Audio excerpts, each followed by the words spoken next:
Olá, seja muito bem-vindo a mais um episódio desse podcast. E hoje é um episódio muito especial. Eu recebo aqui o Dr. Luiz Hertel. Doutor, seja muito bem-vindo. Olá, Alan. Prazer estar aqui contigo gravando esse podcast.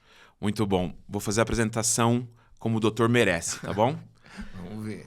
Dr. Luiz Hertel, médico, cardiologista, especialista em saúde digital, executivo em saúde, gestão e tecnologia da informação, com mais de 25 anos de atuação na intersecção entre a medicina e a tecnologia.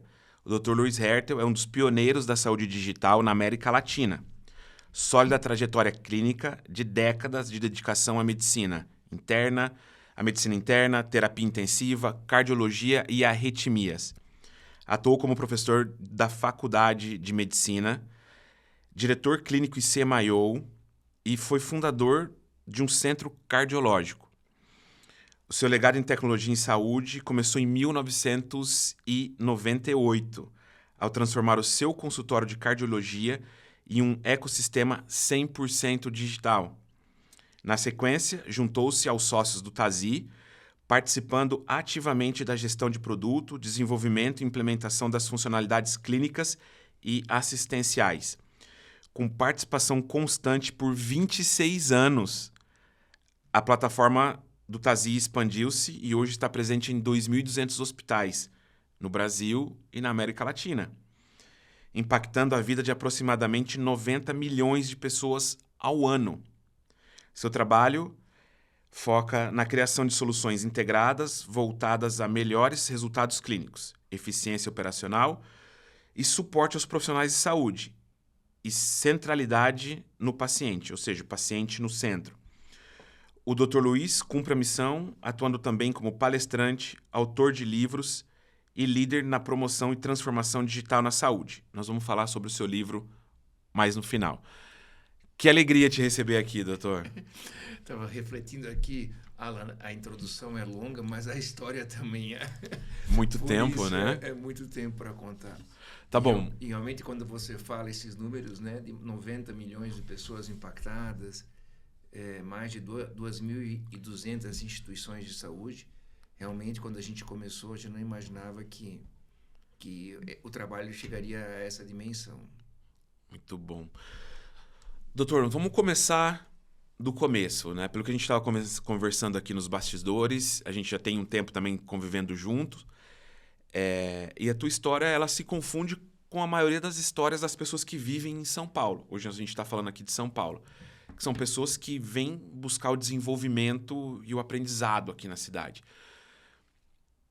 Sempre que eu te vejo interagindo aqui nos hospitais, nas feiras, nos eventos, eu vejo o tamanho do respeito que os outros médicos aqui da cidade, da região e do Brasil têm por você. Me conta um pouco, como foi essa sua formação? A senhora doutora de Blumenau, veio estudar em São Paulo. Conta um pouquinho pra gente como que foi. Pois então, Alan, obrigado aí por, né, voltar um pouco às raízes, né? Eu realmente sou blumenauense. Na ocasião, a única faculdade de medicina que tinha em Santa Catarina era a Federal de Santa Catarina, em Florianópolis. Eu fiz a faculdade lá e optei por fazer a residência. Queria fazer cardiologia, né? E, obviamente, o melhor instituto de cardiologia à época, o mais reconhecido, era o Instituto do Coração do Hospital das Clínicas da USP, né? Para isso, precisava entrar na USP.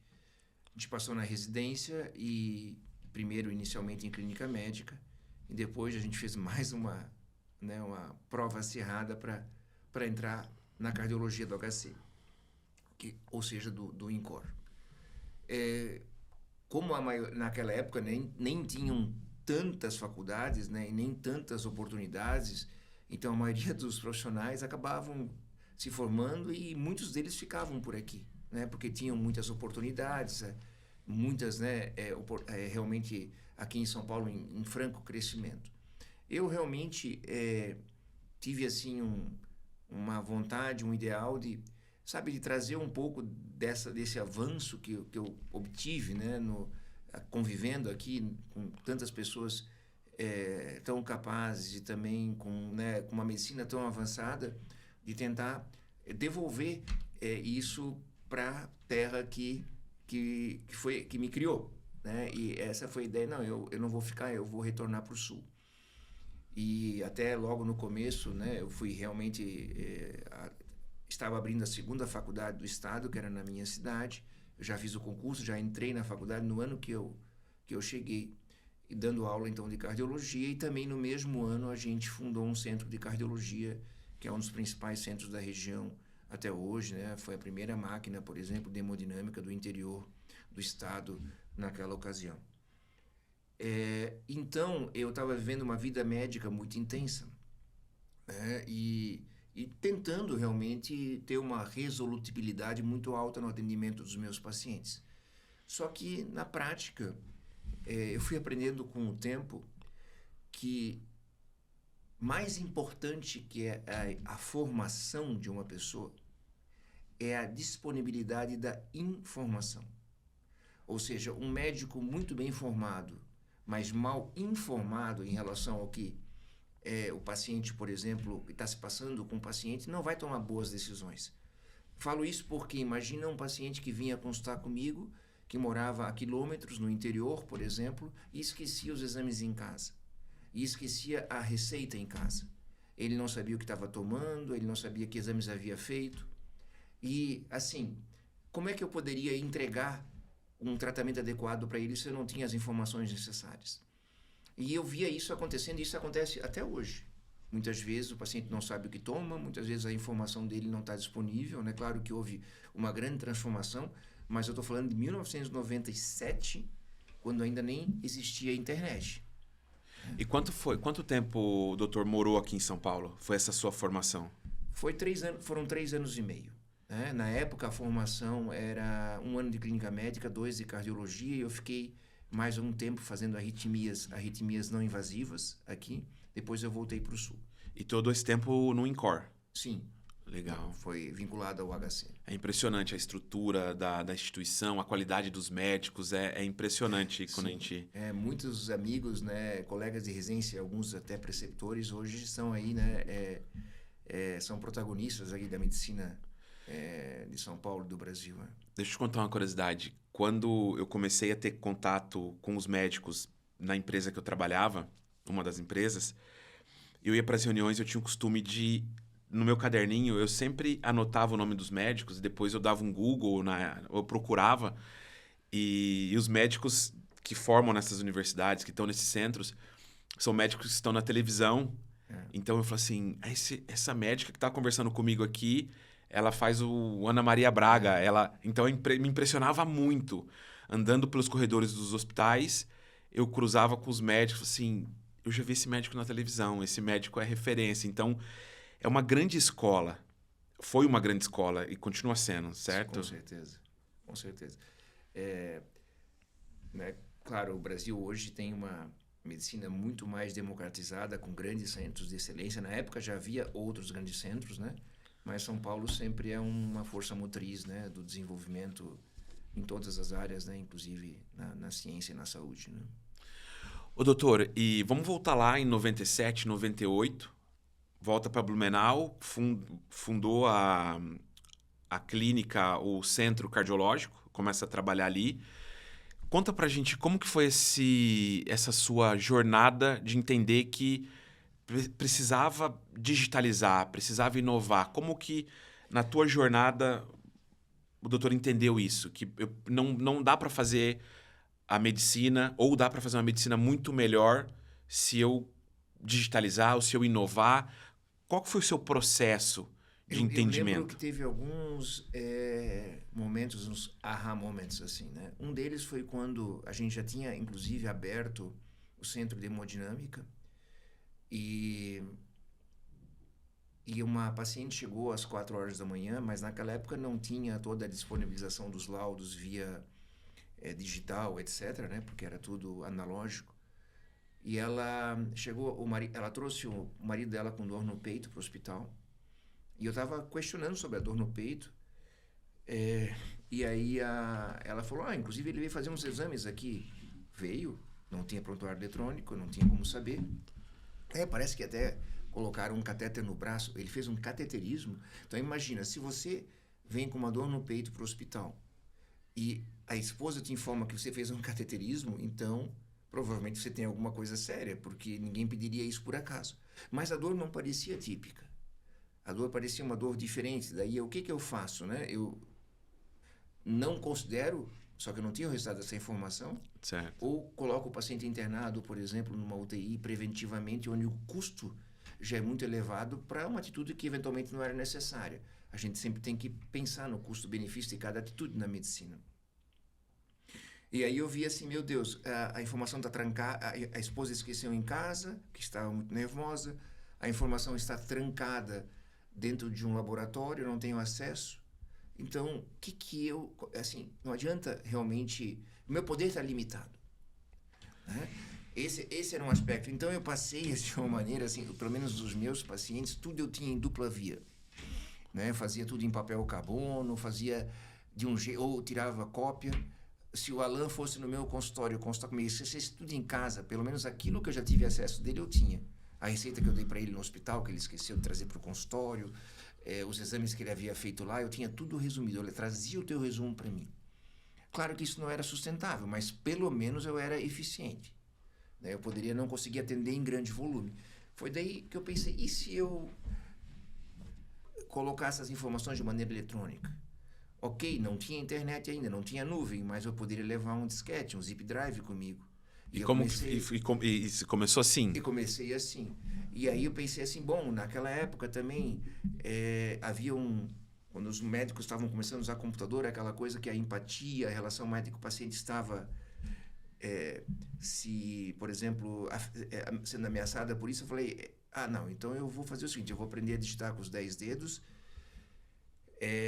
o monitor está aqui, o paciente está na minha frente, eu digito e eu não olho para o monitor. Eu me lembro que num final de ano eu fiz um curso intensivo para poder usar os meus 10 dedos de datilografia? Datilografia digital, tá. mas sem olhar para o teclado, né? Então, assim, aí eu mantinha o meu contato com você e eu ia reproduzindo tudo eletronicamente. E aí eu inaugurei assim, o eletrocardiograma digital, a minha mesa digital, minha secretária é 100% digital, tudo por chat. E o telefone só tocava na minha sala depois que eu tivesse uma mensagem dizendo que não interrompeu a minha consulta com o paciente, que tinha uma situação de urgência, daí eu pedia para interromper e atender o telefone. Então, assim, aí nós estamos falando de 1º de fevereiro de 98, que foi o dia que eu inaugurei esse ambiente 100% digital. Considerando que nós estamos em 2026, né, isso fazem quase 30 anos. Né? E se você imaginar que até hoje ainda existem situações na qual você é atendido sem, né, o uso da tecnologia. Logo depois, eu fui subindo informações de maneira limitada para a nuvem e depois transformando tudo isso numa maneira digital. Por isso que eu fui convidado, né, para participar do projeto, né, no hospital que seria o hospital número 1 do TASI, para trazer toda a parte clínica e assistencial, assim, de cuidado do paciente, para dentro de um sistema que estava sendo desenvolvido para cuidar de toda a operação administrativa, financeira, estoque, etc. do hospital. Então, foi por causa que eu tinha essa experiência e tinha essa visão e também tinha essa noção de processo, que eu acho que é uma coisa muito importante e que muitas vezes a tradução dela não é tão fácil. Ou seja, é interessante ter essa visão porque quando a gente ouve a história do TASI e a tua história se confunde, mas a tua indignação pelo processo como era veio antes. Sim. Então, é o teu processo de visão, que o mundo tem que ser diferente, que tem que caminhar diferente, nasceu e o doutor utilizou os recursos que tinha em mãos, que eram aqueles que tinham ali para já iniciar o processo. Né? Então, isso é bem interessante, porque leva ao próximo passo. Também tinha um aspecto, assim, Alan, que eu me formei muito novo, me formei com 22 anos, né? Entrei na faculdade com 16. E eu ia todas as minhas férias de julho para o hospital, nesse mesmo hospital. E ia também, metade das minhas férias de janeiro a fevereiro ali, também ficava lá. E na época eu auxiliava qualquer departamento, qualquer pessoa que me pedisse de qualquer área. Então, eu literalmente era um rato do hospital, porque eu conhecia a farmácia, o depósito, o centro cirúrgico, o expurgo, o laboratório, onde chegam os exames, onde saem os exames, o departamento de imagem, a patologia, a UTI. Então, eu ia por todos os lugares. E quando a gente estava aqui no HC e no INCOR, e naquela época a situação era bem diferente do que é hoje, a gente fazia muito esse serviço também. Só que dentro de um hospital e numa estrutura, numa cidade hospitalar muito mais complexa. Então, eu fui treinado assim de uma maneira a entender a medicina, não apenas defender o paciente, mas como que a cadeia entrega o cuidado. Para isso, depois, participar do desenvolvimento de um sistema não foi tão difícil, porque eu entendia, se um médico pede um exame, qual é o impacto no laboratório? Você já conhecia todo o desdobramento do... Qual é o impacto, por exemplo, na autorização do convênio? Qual é o argumento? Quais são as coisas? Então, no fundo, misturava um conhecimento clínico, toda a parte de assistência, atender e resolver o problema de um paciente, mas também de entender a logística, a operação hospitalar, né? Que eu fui treinado de uma maneira muito intensa nisso, mesmo sem querer, né? Porque, na verdade, eu queria aprender. E aprender era ajudar, era ser útil. E aí eles me colocaram em todos os lugares possíveis. Isso me gerou esse conhecimento, né? Ô, doutor, e em várias interações que a gente tinha, né, com os nossos clientes, o doutor sempre mencionava a ideia de que o médico, um clique do médico que ele dá aqui numa tela, tem um fluxo de informação que ele dispara dentro da instituição. Uhum. Baseado nessa tua experiência, no desdobramento que o doutor conhece dentro da instituição, esse sempre foi um ponto importante dentro do desenho do software de gestão, do TASI, por exemplo, do impacto de saber que o clique que um médico dá, ou que uma pessoa da área clínica faz dentro do TASI ou dentro do software, tem um desdobramento. Então, já nasce integrado. Esse conceito de nascer integrado já vem desde o princípio, desde a concepção? Sim. Digamos até, eu diria que é um dos grandes diferenciais que levou ao sucesso da solução e à escala da solução. Talvez esse seja o principal diferencial. Alan, o custo na saúde, ele é gerado ou pela caneta do médico ou pelo bisturi. Então, se você entender que o custo, né, a atenção ao paciente, consequentemente o custo, é gerado por essas duas atitudes. E todo o processo sempre estava desconectado da operação hospitalar. Imagina, eu prescrevo uma coisa para um paciente que está na UTI. O médico prescreve. Só que ele prescrevia numa folha de papel. Ou, no máximo, num documento, em uma planilha Excel. Ou num documento do Word. Mas qual era a integração que esse documento do Word tinha com o trabalho da farmácia para preparar e dispensar o medicamento e da enfermeira para administrar? Nenhum. Então havia um mundo clínico, né, e também um mundo cirúrgico isolado da operação hospitalar. Aquilo ali era traduzido para a operação hospitalar.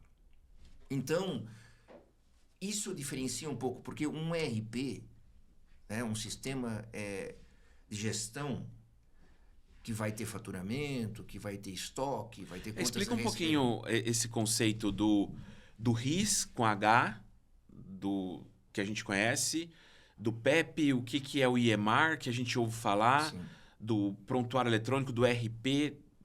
O que é esse mundo? Sim, é um pouco complexo mesmo, até para... em função até de uma questão de tradução para o português, né? Se a gente pegar... acho que um ERP todos conhecem, né? Para que serve um ERP? É um sistema de gestão para você tocar o seu negócio, a sua indústria, a sua empresa, etc. Né? E ele vai ter... Claro que tem sistemas de gestão voltados, por exemplo, à indústria automobilística, à indústria têxtil... Petróleo, etc. Né? Tem sistemas que são mais genéricos. Mas na área da saúde... Sim, nós temos módulos que são comuns, mas tem muitos módulos no ERP que são específicos para a área da saúde e tem toda a atenção ao paciente que está fora disso. Essa atenção ao paciente, ela é chamada de prontuário eletrônico. Mas não é só o registro eletrônico num caderno ali virtual com o que aconteceu com o paciente. Não. É mais do que isso. É eu prescrever para você, sim, eu tenho o registro da tua prescrição, mas isso tem que cair na farmácia como uma requisição de um medicamento que você precisa receber já. Ou como um medicamento que é de altíssimo custo e precisa de uma autorização do convênio. Ou, por exemplo, de uma situação que você vai receber, mas que você é alérgico a. Toda essa parte, ela sempre foi desconectada. Até assim, quando o paciente recebe uma alta, onde você documenta essa alta? Você documentava verbalmente para a enfermeira e ela registrava num sistema da hotelaria. Isso era tudo desconectado. Então, toda a parte de documentação clínica e atenção ao paciente é único da área da saúde. Isso a gente pode chamar de sistema clínico ou prontuário eletrônico do paciente, mas não se reduz ao prontuário, à documentação em si. Vou lá pegar uma cópia do meu prontuário. Não. Isso é muito minimalista em relação ao que é o conceito. Nos Estados Unidos, o conceito de EMR, por exemplo, abrange, eles entendem que é toda a parte de documentação, assistência, inclusive faturamento. Hotelaria, contas a pagar, contas a receber, tudo isso eles entendem. Aqui no Brasil isso é um pouco mais difícil de as pessoas entenderem o que realmente isso significa. O HIS, ele nasce no começo como Hospital Information System, mas depois ele virou Healthcare Information System, o H, porque ele se expande das paredes do hospital. Quer dizer, ele encontra-se nos ambulatórios, nos consultórios, inclusive até numa municipalidade, num serviço de saúde pública, onde você vai ter um paciente que é atendido no posto de saúde, numa policlínica especializada ou mesmo num hospital. E toda a informação dele vai se cruzar. Então, e ali tem estoque, tem toda a parte logística, tem toda a parte, por exemplo, de regulação, onde eu preciso garantir qual seria o hospital mais próximo para ele fazer aquele exame ou ser internado. Veja as fronteiras que isso rompe, o quão abrangente é esse conceito, né? E imagina que tudo isso era repetido ou era feito de maneira isolada em sistemas departamentais quando existiam, quando não era no papel. Né? Já havia sistemas departamentais, mas eles eram integrados à FORCIP, porque eles eram feitos com modelagem de dados diferentes, né? Com especificidade de conceitos diferentes. Então, eles eram colocados para trabalhar junto. Mas isso, na prática, se entender que a medicina tem N especialidades, assim, né? Práticas, como é que eu vou fazer isso num hospital inteiro, em todos os departamentos, para todas as especialidades, cada um tem o seu? Quem vai cuidar? Então, foi misturando um pouco já o antecipando, foi quando a era dos best of suite vieram substituir a era dos best of breeds. Explica um pouquinho mais esse conceito. Então, best of breed seria os melhores da ninhada, quer dizer, o melhor sistema possível para UTI, o melhor sistema possível de prescrição. E todos separados. Todos separados, fazendo o melhor dele. Só que imagina, o melhor sistema possível para oncologia, o melhor sistema possível para pronto-socorro, para anestesia, o melhor sistema possível para ambulatório. Então, assim, eles são perfeitos, são ótimos, mas assim, o Alan Brusolato, como é que eu vi a jornada do Alan? Toda Porque fragmentada, você, né? digamos, né, não é o caso, mas hipoteticamente que você passou por uma cirurgia, que passou pelo pronto-socorro, que passou por um consultório, que passou por uma UTI, que teve um tratamento oncológico, digamos assim, eu não tinha como saber isso tudo. Trazer essa jornada transparente para o médico que vai cuidar de você, até hoje é um grande desafio. Né? E assim, então, e outra coisa, Alan, você provavelmente tem muitas vezes escreveram o teu nome com um L só. Sim. Né? Sem Quando eu escrevo o teu nome com L só, eu te duplico. Você não é mais o mesmo Alan. Né? Ou o teu Brusolato com T, com Z, que vão definir se é um ou dois ali, cada um vai... Entendeu? Assim você vira outra pessoa. Mas, doutor, isso já... Quando vocês começaram a visualizar ou vislumbrar o desenvolvimento do Tazí, essas soluções departamentais já existiam? Ou algumas delas? Não. No nosso hospital tinham muito poucas, né? Mas, claro, sempre tem alguém que tem alguma solução no seu canto, mas no mundo existiam bastante, né? Assim, e quanto mais abastado fosse o hospital, quanto mais avançado, mais soluções departamentais ele teria, né? Então, esse conceito, ele começa com as soluções departamentais, porque tá certo, né? Eu mesmo desenvolvi um sistema para laudos de arritmias, por exemplo, de cardioestimulação, por exemplo. Então, mas era um laudo desconectado, mas ele era perfeito para a tua necessidade. minha necessidade. Só que ele não falava com o resto. Se eu quisesse saber o resultado daquele exame, eu teria que escanear o resultado daquele exame e colocar não sei aonde, porque, né, ou fazer um xerox e dobrar e colocar no prontuário, no envelope em papel do paciente. Você tem que remeter isso a uma época que você estava, talvez, aí no primário ainda. Ah, pode ser, porque eu sou bem novo, né? Exatamente. Ô, doutor, mas nessa linha, a gente poderia afirmar que um software departamental ele vai ser melhor que um software enterprise que cuida da empresa ponta a ponta? Como nós deveríamos entender esse movimento? Ele tem obrigação de ser, né? Porque agora tem que ver a vantagem da diferença. Porque se eu tenho, por exemplo, o meu foco da minha empresa é fazer especificamente um workflow da área da medicina, e eu tenho, sei lá, dezenas de pessoas trabalhando só nisso, eu tenho que ter o estado da arte representado aqui. Porque quando eu lido com um software enterprise, por exemplo, que eu vou ter 400 funções, dezenas de milhares de parâmetros. Então, quem cuida de soluções enterprise, ela está olhando para o todo, para a jornada, para a conectividade global das informações, seja do paciente, ou operacionais, ou epidemiológicas, etc. Tudo eu estou cuidando. Então, eu não vou ter o meu foco para construir uma solução tão perfeita como aqueles que só fazem isso. Entretanto, também não pode ser 10%. Se eu colocar 85%, 90% em tudo, aí você vai dizer, é mais fácil ter uma solução que cobre dezenas de workflows, ou eu ter dezenas ou até centenas de workflows separadamente, entendeu? Aí é que a gente vê...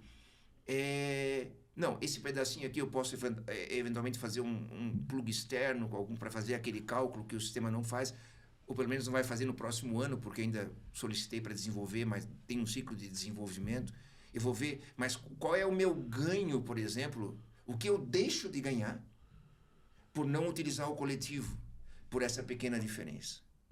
Também, trazendo um outro ponto, a questão assim da facilidade do workflow e das informações. Então, por exemplo, no passado, como você usou aquele exemplo, né, quando a gente construiu, com uma prescrição do médico de um comprimido, por exemplo, de furosemida, na hora, se eu faço eletronicamente, antigamente você fazia numa prescrição, aquilo era copiado um xerox ou era um carbono, alguém vinha, pegava, levava para a farmácia então via que tinha para dar, aí alguém botava num pacote, alguém vinha, entregava para a enfermagem tinha que saber, alguém depois mandava aquilo para uma conta, tudo isso era desintegrado e separado. Hoje não, né? Quando a gente trabalhou nesse projeto, a gente pensou assim, não, eu prescrevo a furosemida, no mesmo segundo que eu prescrevi, cai na farmácia como uma necessidade para o paciente. Cai para a enfermagem que tem uma furosemida para ser dada e ela já está sendo encaminhada. Se o estoque da furosemida do hospital baixar para um nível de segurança, já emite 3 cotações eletrônicas automaticamente para fornecedores diferentes e o nosso aprovador já recebe as cotações, já aprova a compra para reposição do estoque. Ao mesmo tempo, se a pessoa, o familiar, for lá como é que está o custo da conta do meu paciente hoje, aquela furosemida já está incluída na conta. Tudo isso foi feito com um clique do médico. E esse conceito veio desde o princípio? Vem desde o princípio. E por isso que ele foi tão transformador. É óbvio que aí começam um pouco dos problemas também. Por exemplo, ele não pode prescrever uma furosemida que não tem no estoque, ou uma furosemida que não existe, ou numa apresentação que não é comum, porque o papel aceita qualquer informação. Se, por exemplo, um medicamento composto, por exemplo, o hospital não tem todas as possibilidades comerciais dele.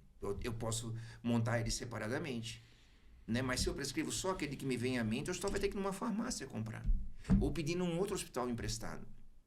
Então, pode vir ali um primeiro não. Entendeu? Que já começa a ver um clique a mais. Esse medicamento não tem em estoque. Aí você vai dizer, não, mas o médico não quer saber. Não, talvez ele queira. Talvez ele queira, porque o paciente dele vai receber a medicação mais rápido. Só que ele teve que... Mas impactou no fluxo dele, de trabalho dele. Deu uma interrompida. Ele vai ter que justificar, não, mas esse medicamento aqui, eu tenho um outro medicamento com a mesma bioequivalência que tem um custo muito menor. Você poderia aceitar essa apresentação ou não, por exemplo, né? Essa apresentação... Não, ele vai dizer sim ou não. Não, eu prefiro aquele. É uma outra interação. Você entende? Começa... Porque não dá para você colocar uma informação qualquer que não vai ter repercussão no processo.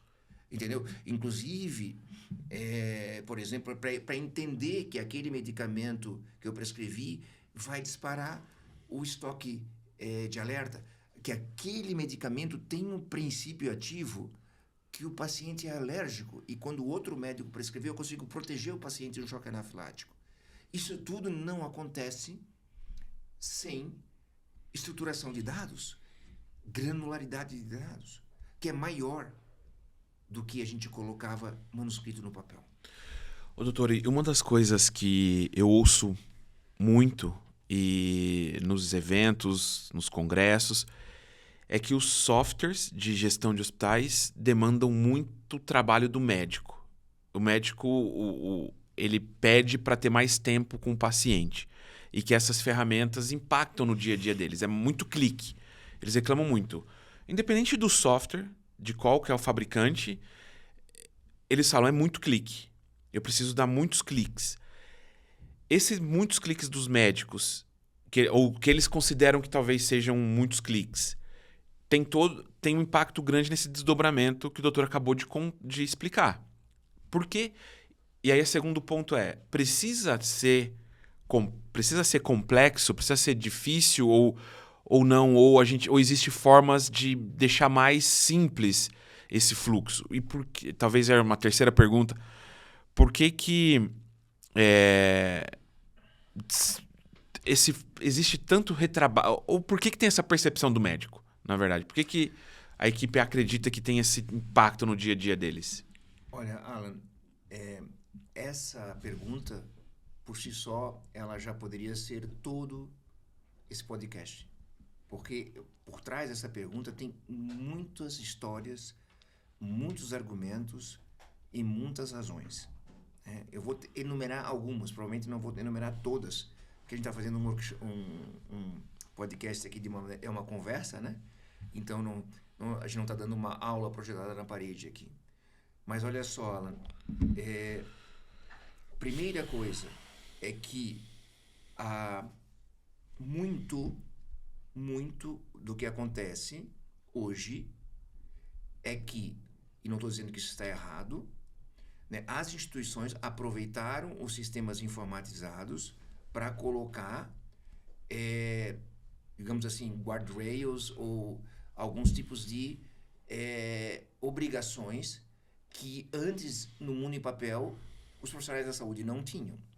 Então, por exemplo, se eu for prescrever um medicamento cuja dose custa R$35 mil, claro que antes até vinham os formulários em papel separado, mas hoje é na hora. Por que esse medicamento? Qual é a doença do paciente?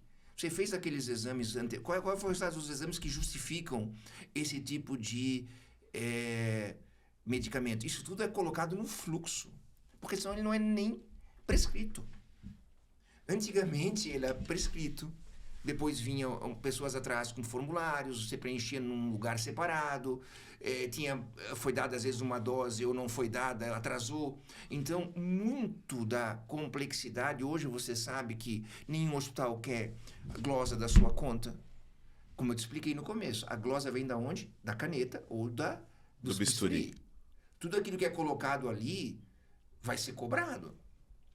Se eu puder colocar bloqueios ali para evitar que aquilo aconteça e depois eu vejo como aquilo é feito reembolso, então, assim, a primeira coisa que acontece é que muita coisa foi acrescida ao longo das últimas 2 décadas no fluxo do médico, se aproveitando da transformação mesmo das coisas acontecerem de maneira digital, e o digital permite isso.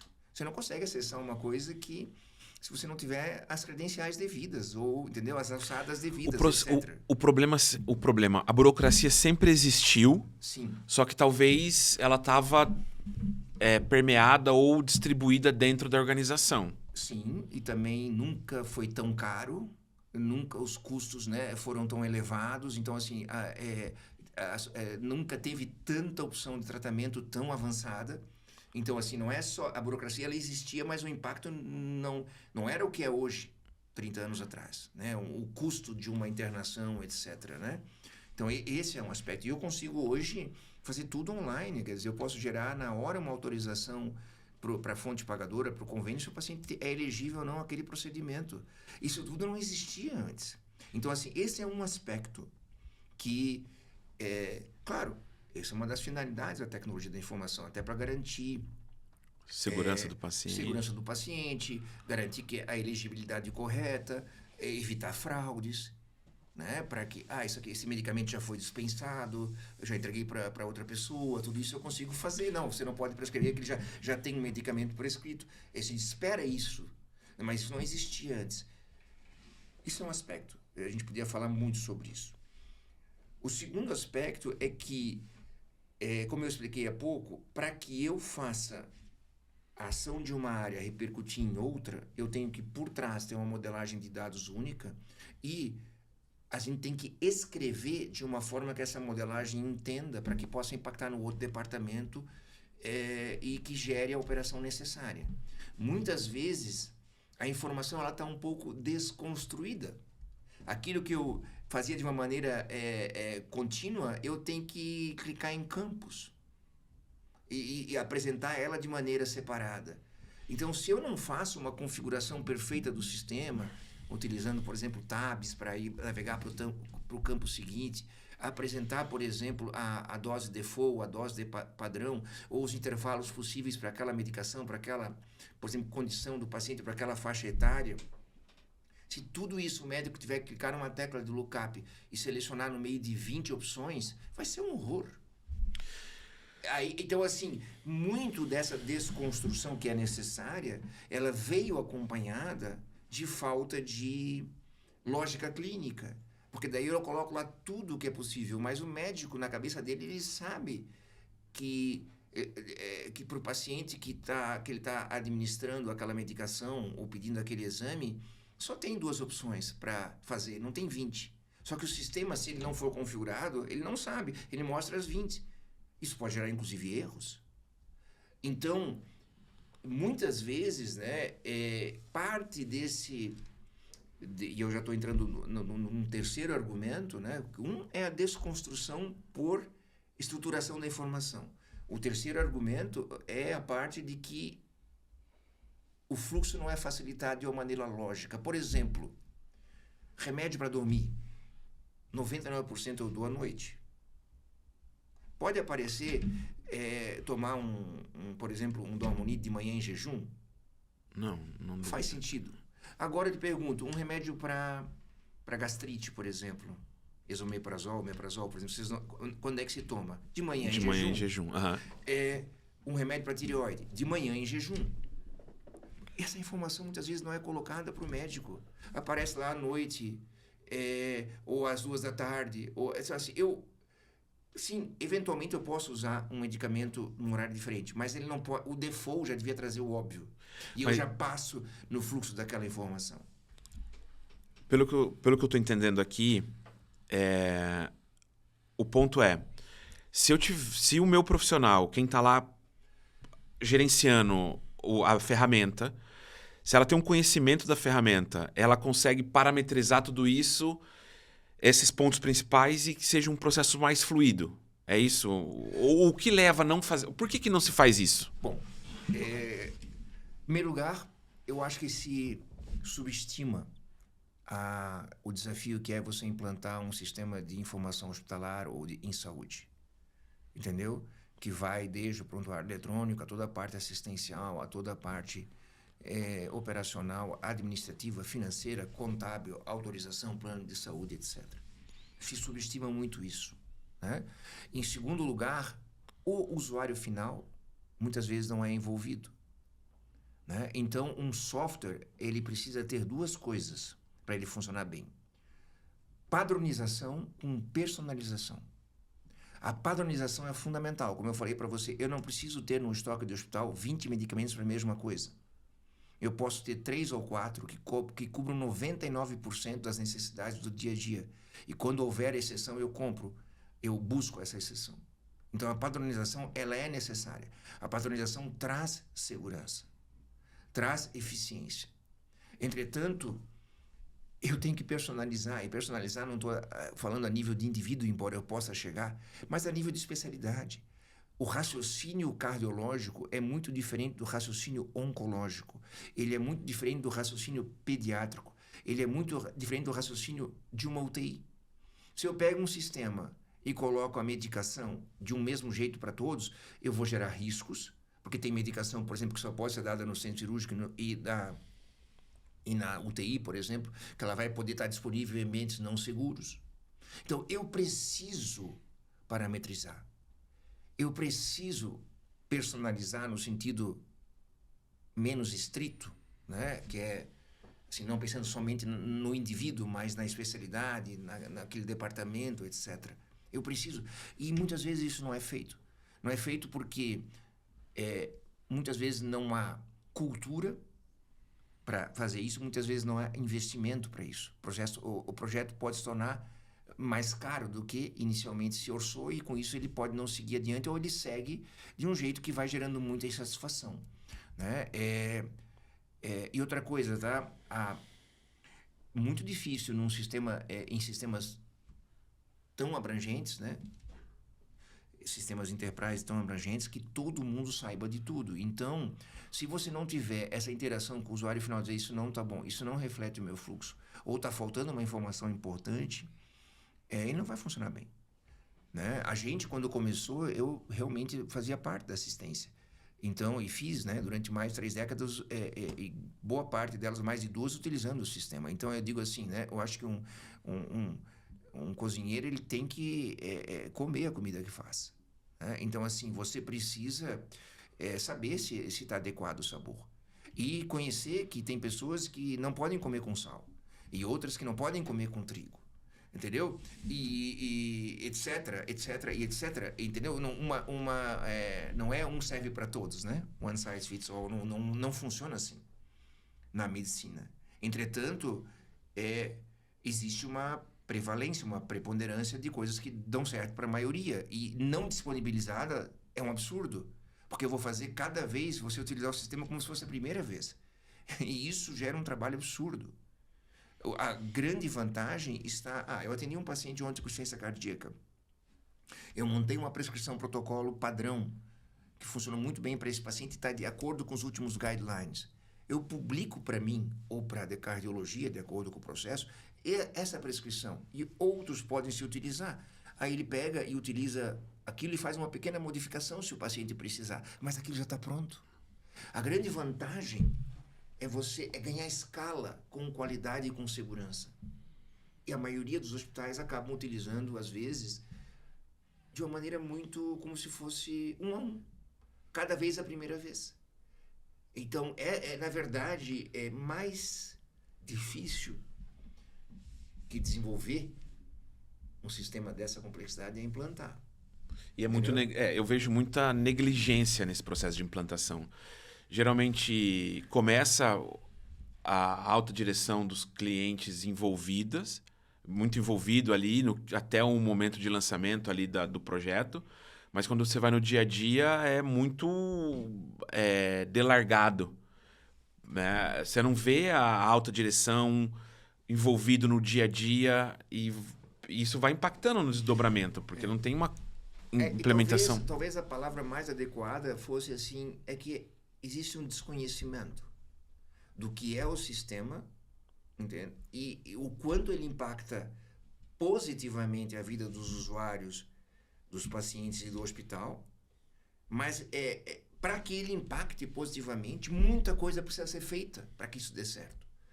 E, na verdade, eu acho que isso não é tão discutido nas fases preliminares do projeto, para que as pessoas tenham essa consciência do tamanho do desafio.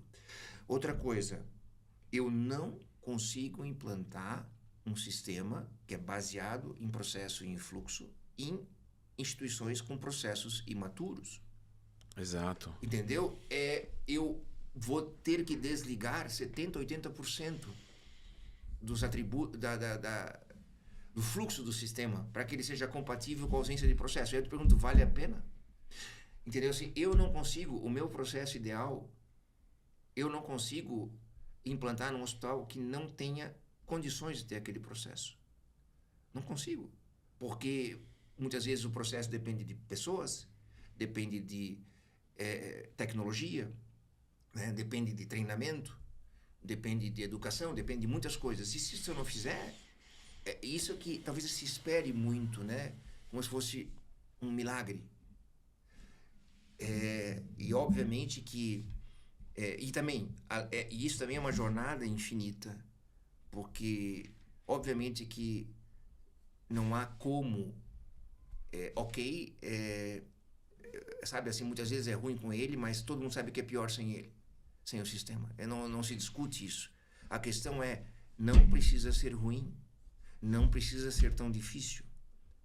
Mas tem como, assim, o doutor está explicando, mas para quem vai estar assistindo a gente e tá com essa dor, é muito trabalho. O que deve fazer? Quem que deve procurar? Como que começa essa conversa dentro de uma instituição? Eu vou responder para você isso, mas eu vou trazer mais um argumento ainda há pouco, que eu não citei, do Zé Pouco, que eu falei que faltava citar. Ainda faltam outros, mas que é que eu chamo da complexidade intrínseca de cada processo. Então, se a tua expectativa, por exemplo, é prescrever uma nutrição parenteral de um paciente, né, ou seja, ele vai receber a alimentação pela veia, que é um processo extremamente complexo quando calculado pelo próprio médico e não, eventualmente, pegando uma formulação pronta, que se você espera que prescrever uma NPT, como a gente chama, é igual a pedir uma comida no iFood, ou selecionar um programa na Netflix, esquece. Porque qual é a complexidade intrínseca que você tem para pedir um jantar? Você escolhe se quer a entrada, se quer o prato principal, se quer a sobremesa, se quer bebida junto, né? Se vai buscar, se vai receber em casa, se vai pagar no cartão. Mas é relativamente simples. Vamos, né? Vamos. Agora você tem uma noção da quantidade de cliques que é para você prescrever um paciente em pós-operatório de cirurgia cardíaca se você não tiver um protocolo? Que você qual a quantidade de cálculos que existe para você prescrever uma nutrição parenteral?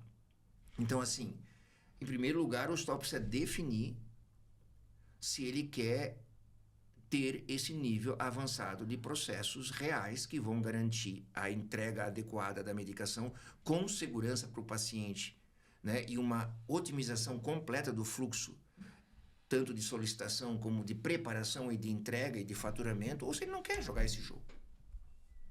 Agora, ter a expectativa de que essas coisas vão acontecer, não vão acontecer.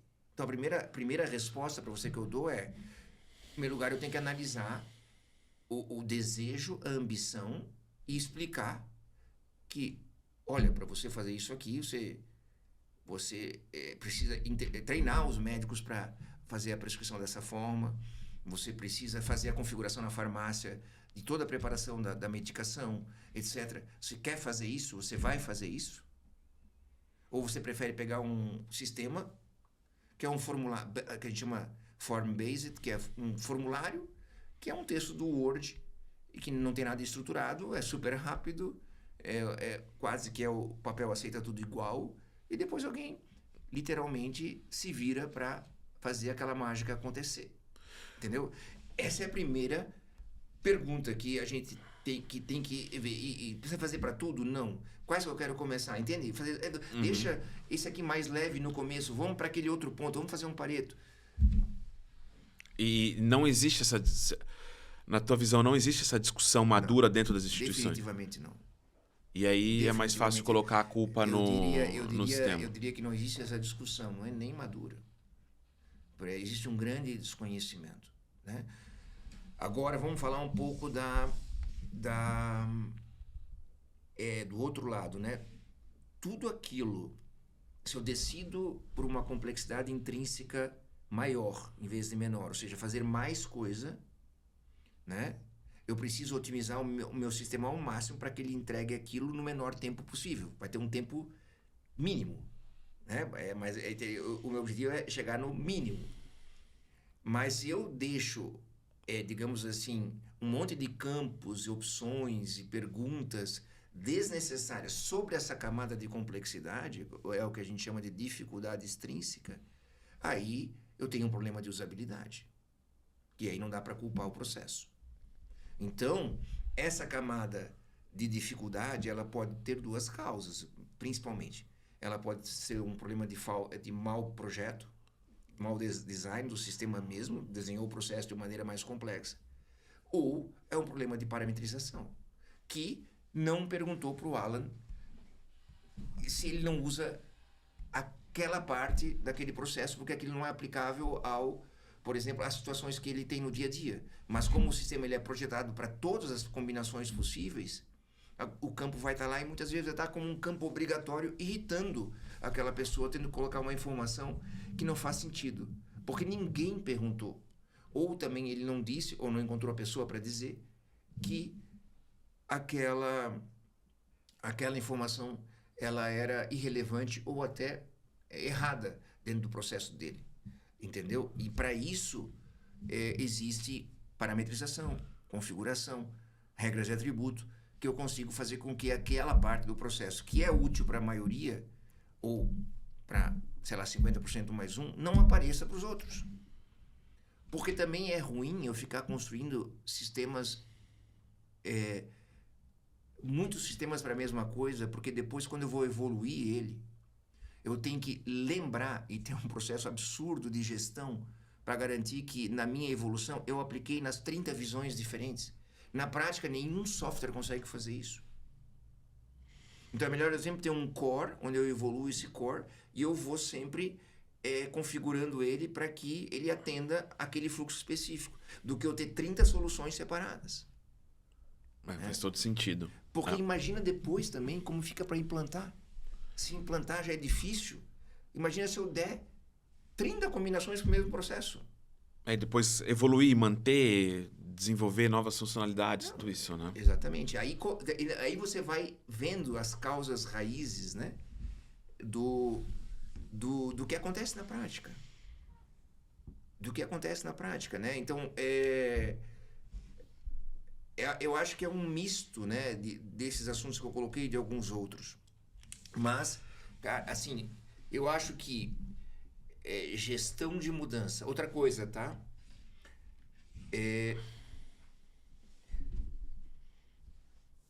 Isso funciona também, por exemplo, que eu pego uma ferramenta e saio usando, né? Não funciona assim. Eu preciso de um nível mínimo de treinamento, né, para conhecer o que o sistema faz, porque também se eu saio usando, eu vou procurar aquilo que eu imagino que o sistema tenha e deu. Com uma certa dificuldade eu vou achar. Mas eu nunca vou saber o que o sistema tem que eu não sei. Então eu preciso ter algum tipo de educação sobre isso aí, de treinamento exclusivo, né? O Klaas, você já ouviu falar, né? Sim. Ele fez uma pesquisa mundial, né, de satisfação com o uso de prontuários eletrônicos pelo mundo. Aí mostravam lá prontuários eletrônicos no senso amplo, que eu expliquei lá no começo. Uhum. E aí ele mostrou, essa pesquisa para mim, ela foi muito legal de ver, porque a gente já sabia disso, mas nunca tinha visto isso escrito. Que ele coloca lá o nível de satisfação do médico em relação a um sistema de prontuário eletrônico. Aí mostrou lá um hospital que tinham 85% de satisfação, ou 90%. E mostrou um outro hospital lá embaixo que tinha 15% de satisfação. E aí eles foram ver que a solução usada nos dois hospitais era a mesma. Caramba. A mesma solução. Então, eu digo assim, repetindo a frase, muito mais difícil do que desenvolver e implantar. Muito mais difícil é a gestão de mudança. Isso é uma verdadeira ciência. E aí também perguntar naquela pesquisa, né? Quais são os fatores que influenciam nessa percepção tão díspare entre uma e outra? Quais foram os dois elementos, dentre vários possíveis, todos que você pensava ser, estarão ali? Mas quais foram os dois que mais fizeram a diferença? Personalização e treinamento. Olha só, impactou diretamente na satisfação do usuário. Os hospitais que aplicaram sistemas de treinamento, né, de um jeito responsável e adequado são os hospitais que têm mais sucesso. Os hospitais que ouviram os profissionais, os médicos, para fazer as mudanças, as parametrizações necessárias para adequar o comportamento do sistema ao comportamento de trabalho daquela pessoa, daquela especialidade, foram os que tiveram mais sucesso. Dificilmente é uma incapacidade intrínseca do sistema. Estou anotando isso tudo, hein? Dificilmente é uma incapacidade. Então, assim, no fundo, hoje, não é mais uma ciência de foguete isso aí, tá? Já se conhece. O problema é que, na prática, isso não é feito. Não é feito. Né? Ponto. E quanto mais generalista for o hospital, mais complexo é. Né? Porque lá o paciente vai para ortopedia, ele vai para oftalmologia, ele vai para oncologia, ele vai para o centro cirúrgico, ele vai para o ambulatório, ele vai para o pronto-socorro, ele vai para... E é a jornada de um paciente só. É que nós falamos aqui, ou focamos a nossa conversa até agora na parte clínica, dos profissionais clínicos. Mas quando a gente olha para a parte de gestão, quando o clínico faz o que a gente acabou de comentar, que clica e determina qual que é o medicamento, todo o RP abastecido e todo o mecanismo funcionando é o ouro da gestão do hospital. É onde realmente tem muito dinheiro e muita possibilidade de economia, de ganho em escala. De um lado que eu ouço a área clínica falando que tem muito clique, a área administrativa adora, ama. Sim. E tem um feedback super positivo de como eu consigo ter ganho de eficiência e trabalhar bem a minha instituição. Porque pela primeira vez na história, a área administrativa está recebendo as informações em tempo real. E pode tomar as decisões ali. Pode tomar a decisão e pode ter um estoque 5 vezes menor. Eu posso evitar uma glosa, eu posso ter um faturamento aumentado, eu posso otimizar a minha ocupação cirúrgica. Nunca houve isso. Isso tudo hoje existe em tempo real. Porque, como eu expliquei para você, as coisas acontecem ou pela caneta ou pelo bisturi. Entendeu? E isso tudo estava desconectado. Ponto. Isso aí é saber do problema, entendeu? Lá na frente, né? É a caneta que pede uma vaga para aquela cirurgia que precisa daquele equipamento, daquela prótese. Entendeu? No dia tal. E que eu não vou cancelar a cirurgia porque o aparelho estava sendo usado numa outra sala e eu não sabia porque não consistiu. Tudo isso antes acontecia. Então, assim, esse é um outro motivo, né? Outra coisa, sem isso, o hospital não consegue mais operar com resultado. Já é tão difícil operar com resultado hoje. Entendeu? Pela pressão de custo, pela pressão de aumento de preços, etc., que tudo tem A negociação com os planos de saúde, exatamente. Essa briga é enorme. Então, não tem. E antigamente, inclusive em países assim como, por exemplo, no passado, tem alguns países que têm margem alta, ainda tem um ticket muito alto, e outros países que têm muita inflação, como aqui os nossos vizinhos têm exemplos para tudo. Quando eles tinham muita inflação, eficiência não era um problema, porque o maior ganho estava no overnight, né? Ter o dinheiro era o que gerava maior ganho. Agora que a inflação está baixando, eles estão com pressão por eficiência. Então, está precisando. Outros países que têm margens muito altas, né? Margens mais altas, também não tem. Agora, países como o Brasil, a pressão com eficiência é absurda. E você não consegue, é impossível. Impossível. Então você precisa ter tudo em tempo real. Eu não posso executar um exame que eu não vou receber. Entendeu? Eu não posso ou devo dar um remédio, mas eu tenho que saber na hora que eu estou dando o remédio que eu não vou receber por ele. É porque é mais comum do que a gente imagina, mas eu tive esses dias em uma instituição que coloca o paciente para dentro, começa a fazer os procedimentos e depois eu vou pedir autorização convênio, vou entender o que vai acontecer. No final, que o paciente tenha alta, eu vou entender aquela conta ali, o que eu consigo cobrar, o que eu não consigo cobrar. E o que eu não consigo cobrar, eu posso tentar cobrar do paciente, mas é muito difícil, porque ele já paga o convênio e ele foi embora, e enfim.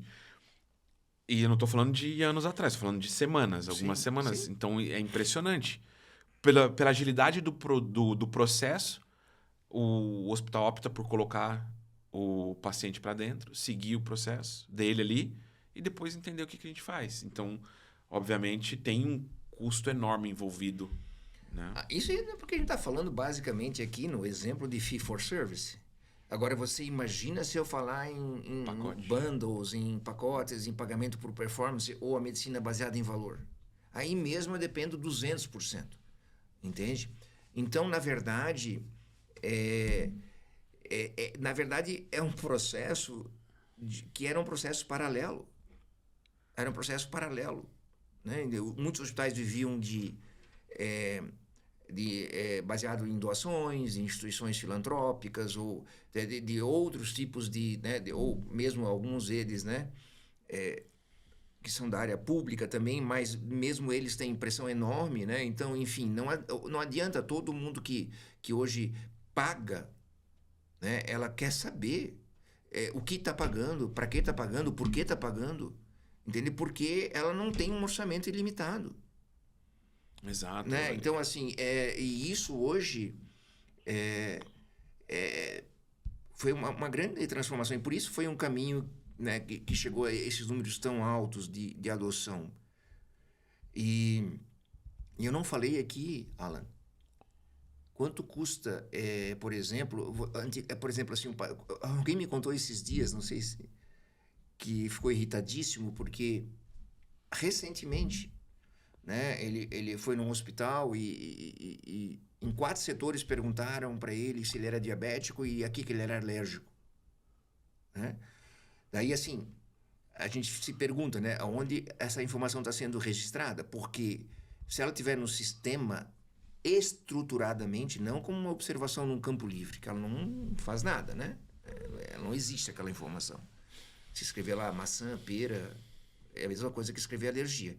Agora, se ela tiver, por exemplo, no campo de alergia do sistema, que o paciente é alérgico àquela medicação,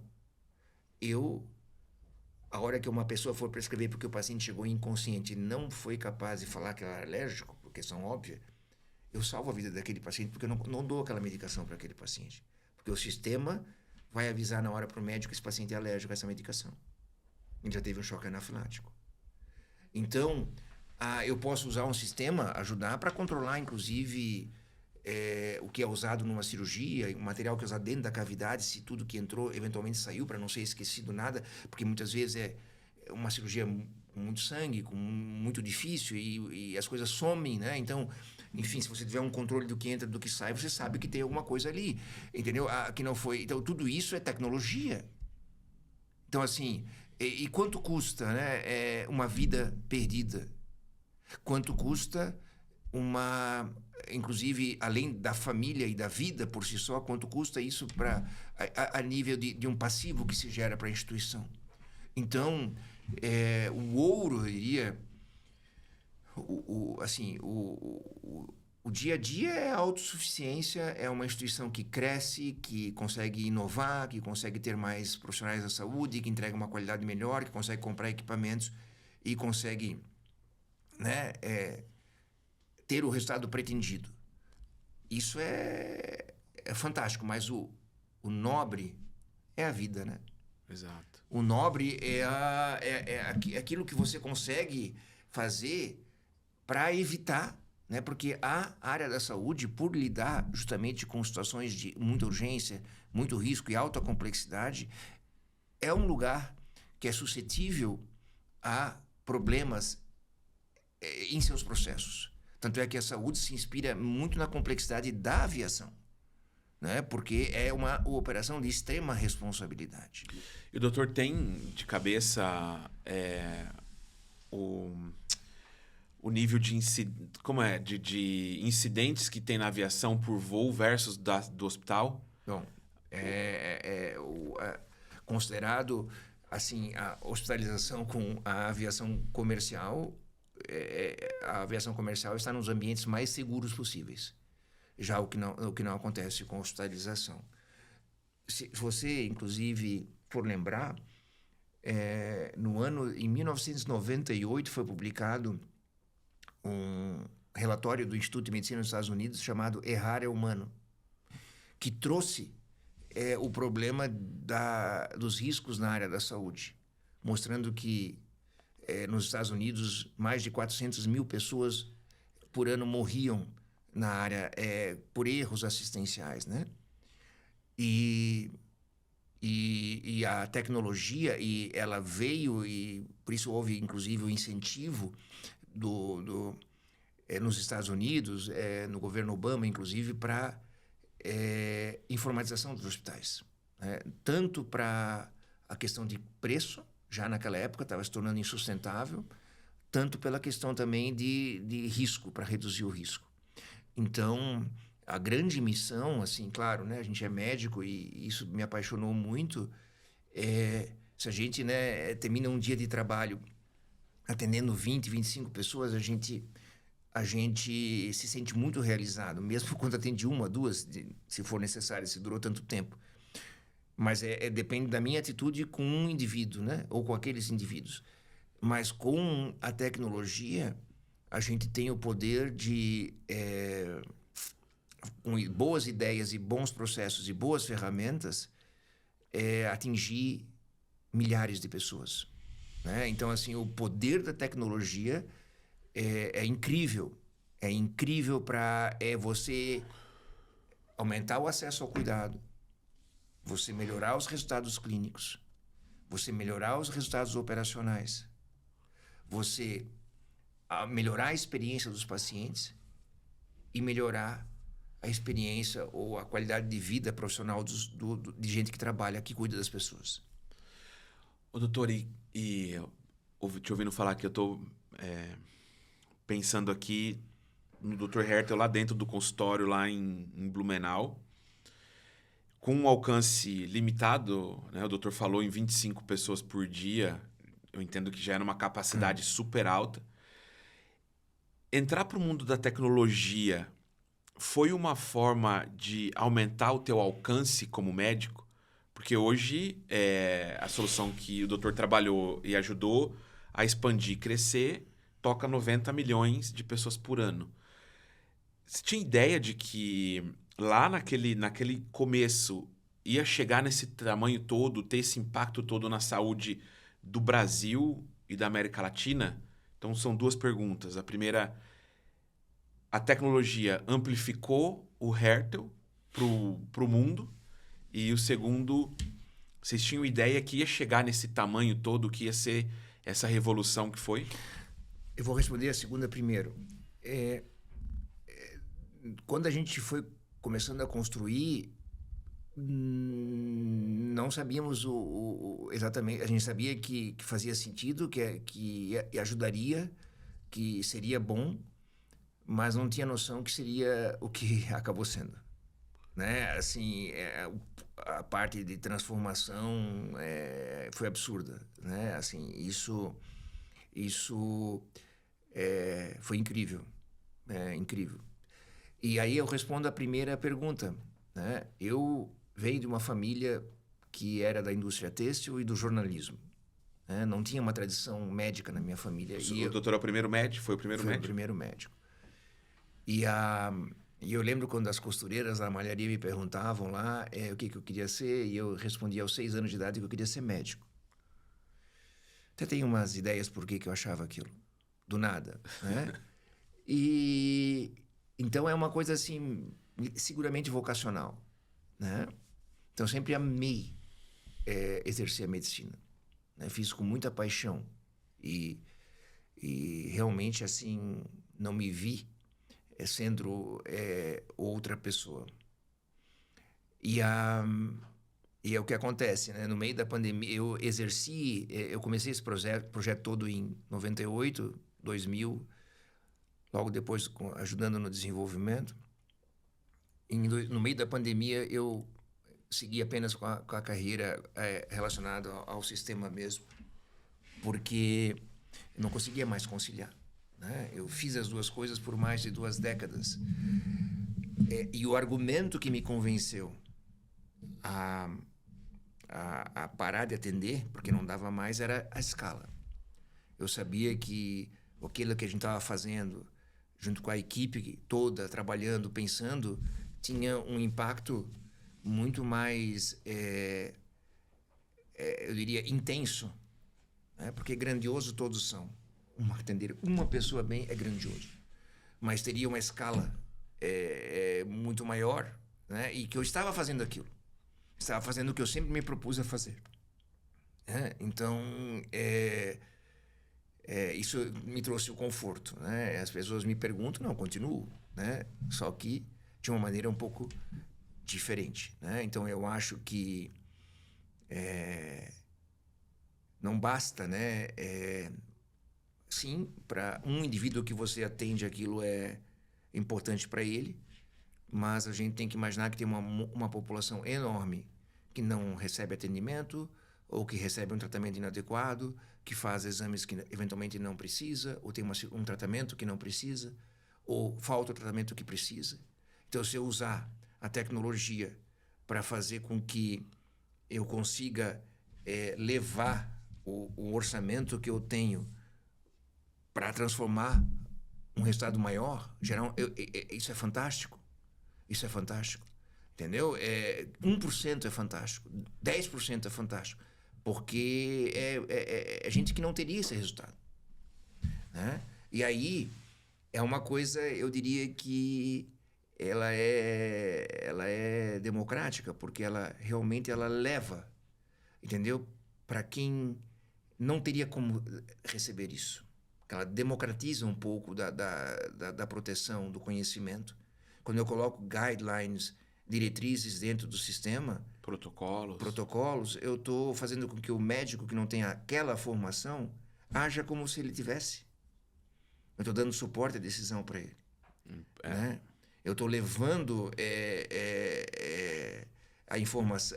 Quando eu levo a informação do hospital para um consultório lá longe, ou para um posto de saúde, ou vice-versa, eu estou fazendo algo que antes nunca chegaria. Isso é muito... tem um grande hospital aqui em São Paulo, que ele fala uma gotinha do hospital em cada pessoa. Então, aqui, a analogia é um pouco do Hertel, da medicina, que o Hertel acredita, espalhado pela América Latina, nos seus conceitos. Então, essa é um pouco do entendimento que eu tenho aqui também. E deve, provavelmente, trazer uma satisfação muito grande de poder ter construído... Quando você olha... Tem uma história que eu conto de um software que eu fiz lá no começo da minha carreira para um hotel. E eu fiz esse software, entreguei, o hotel usava. Só que eu ia no hotel depois que tinha passado o fluxo de pessoas. E o dia que deu um problema, eu tive que, na hora que estava acontecendo, e eu vi o meu trabalho ali, aquele monte de pessoa precisando fazer o check-out para ir embora, acho que foi, assim, uma realização de ver vários hóspedes sendo atendidos por uma solução que eu construí e idealizei, pensei, só que eu não vi aquele no volume. E como um cofundador, quando você olha para o tamanho e do impacto que é numa instituição funcionando, traz uma satisfação pessoal grande, não é? Com certeza traz, né? Com certeza, lá no comecinho, né? Assim, quando eu ouço os números, as coisas, eu acho incrível. Mas eu te confesso, Alan, que sabe aquela sempre falo na frase do Homem-Aranha lá dos grandes poderes e grandes responsabilidades, né? Eu sempre fiquei muito focado na responsabilidade disso, porque nós falamos aqui há pouco o quão complexo é implantar corretamente para chegar nesse objetivo, né? E por isso eu nunca tomei por garantido assim que vai dar tudo certo e que é só ligar o sistema que vai funcionar. Eu sempre me preocupei muito com que houvesse o uso adequado do sistema para que houvesse o impacto, o potencial do impacto, para que acontecesse o impacto no seu maior potencial, né? Então, eu acho que o maior sentimento ao longo desses anos todos sempre foi essa preocupação para garantir que isso acontecesse de verdade, né? Porque a mágica não acontece sozinha, né? Explicamos há pouco. Então, assim, tem um misto de satisfação, orgulho e tal, mas eu acho que o maior ponto que travou, e sempre assim, acho que você percebeu isso sempre assim, muito comedido, é a questão de estão usando direitinho, estão fazendo aquilo, acionaram daquela maneira, etc. Porque senão eu posso não ter o resultado desejado. E isso é bastante frustrante. Assim, a gente até pode entender quando o sistema não faz uma coisa e deveria fazer ou já deveria estar fazendo. Isso é natural, às vezes, porque eu não consigo evoluir em todas as áreas do sistema ele tão rápido, né? Claro que a gente gostaria, mas às vezes não é possível. Você entende muito bem porque você é um executivo da área de software, você entende exatamente isso. Mas frustra ver quando existe uma dor, existe um problema, o sistema é capaz de resolver aquele problema, aquela dor, e a impressão que as pessoas têm é que aquilo é causado pelo sistema. Isso é muito frustrante, entendeu? Porque muitas vezes ele é o antídoto para aquela situação. E muitas vezes ele pode estar ali, aparentemente sendo até eventualmente, causador desse problema, desconforto, etc., porque não está bem implementado, não está bem configurado, entende? Isso você sabe, né? Isso é uma... Sim, sim. Então, isso sempre me trouxe esse senso, assim, de muita responsabilidade. Eu tive a oportunidade de conviver contigo durante alguns anos e realmente essa é uma grande preocupação tua. Mudando um pouco de tema, mas vamos olhar pro ecossistema que orbita os grandes softwares de gestão de hospitais. Vamos falar um pouquinho sobre empresas que já estão consolidadas. Vamos falar... Nesse conceito entra startups que estão inovando e criando soluções novas. Na tua cadeira anterior como um diretor de produto, que está olhando o produto ponta a ponta, o que vai entregar, e muito preocupado com a segurança do paciente. Nós sempre tivemos a oportunidade de conversar com muitas empresas que, como eu comentei, com soluções muito bacanas, interessantes e que muitas delas endereçam dores reais, né? Uma coisa que eu comento que quando a minha vida começou a ser transformada, eu comecei a ganhar um pouco mais de dinheiro na minha vida, veio por conta de eu entender que a tecnologia era um como, né? E não o que eu deveria entender, o problema que eu estava resolvendo e endereçando. Mas quando o doutor olha para esse ecossistema de empresas que aborda, que quer explicar o produto, quer explicar a ideia, quer explicar a tese.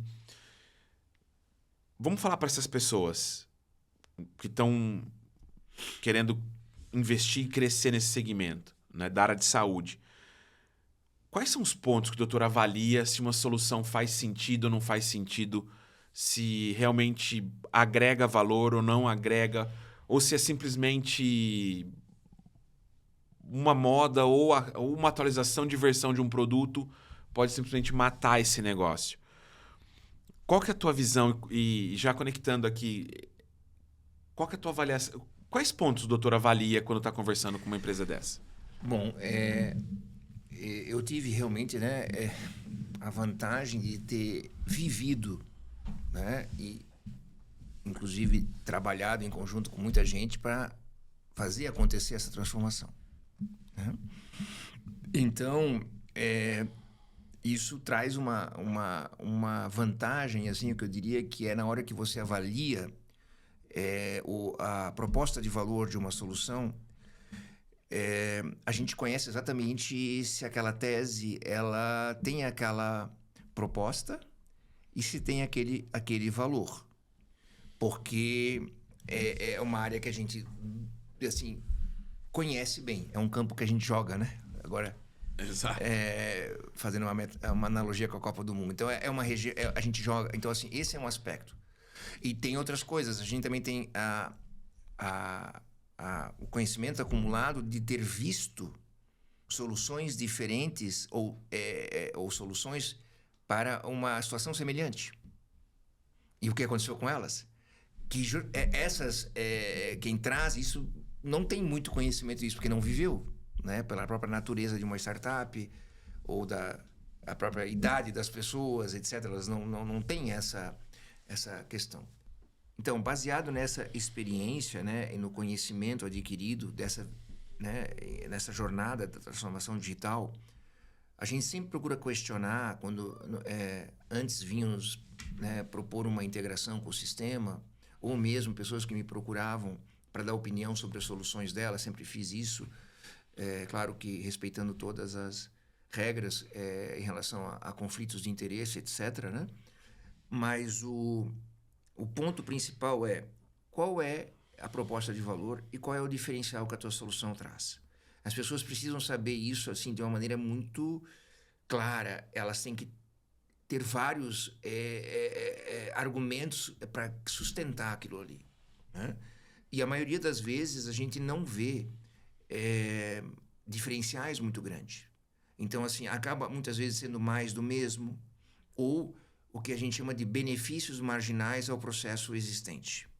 Certo. Né? Uhum. E acho que a grande pulo do gato, claro, é quando a pessoa consegue sair, né, desse benefício marginal. Porque ninguém vai... Vamos voltar ao passado. Quem estava há 30 ou 25 anos com algum nível de transformação digital eram instituições que tinham dezenas ou centenas de soluções departamentais rodando em paralelo. Isso se provou insustentável ao longo dos anos. Porque tinha uma área de tecnologia enorme, com muitos funcionários. Com o sistema sempre quebrando a integração, e etc, aquilo tudo, um custo absurdo, os pacientes replicados, baixa eficiência, etc. Como eu expliquei há pouco, né? Uhum. Os pacientes todos diferentes, entre um não tinha jornada, não tinha nada. Então, o caminho foi para o caminho das best of suite enterprise ao longo de décadas. Obviamente que a gente, como eu expliquei há pouco, não consegue ser best of breed em tudo que a gente faz. A gente chega num limite que eu posso investir naquela solução. Entendeu? Por exemplo, uma solução que é muito de um nicho específico, provavelmente eu não vou investir nela porque não tem escala para ela e daí acaba tendo problemas também de margem do nosso negócio. Então é interessante acoplar uma solução de nicho ali, entende? Só que qual é o ganho? O ganho tem que ser expressivo. Uhum. Não pode ser marginal. Porque senão é custo com ganhos pequenos. Agora imagina que a gente está evoluindo, e eu sempre partilhei deste princípio, desde que preservasse a segurança do paciente e a segurança do negócio das instituições, é que a plataforma fosse aberta. E ela deve ser aberta. Mas não para substituir o as is. não para substituir o que já tem. Porque se eu pegar agora um monte de soluções com benefícios marginais e colocar de novo, eu vou voltar ao passado. É uma volta ao que gera. De um jeito diferente. De um jeito diferente. Mas assim, não vai fechar essa conta depois. Entendeu? De novo, porque não vai ter manutenção para isso e resultado para todos os stakeholders nas diferentes posições do negócio. Então a gente precisa, na minha opinião, as instituições elas precisam trabalhar com a espinha dorsal. Essa espinha dorsal garante as áreas mais nobres sejam, claro, a questão do paciente, da segurança e a questão, né, da sustentabilidade do negócio dela. E em cima sobre isso ela pode acoplar soluções que tenham benefícios não marginais, né? Essa é a estratégia que eu vejo.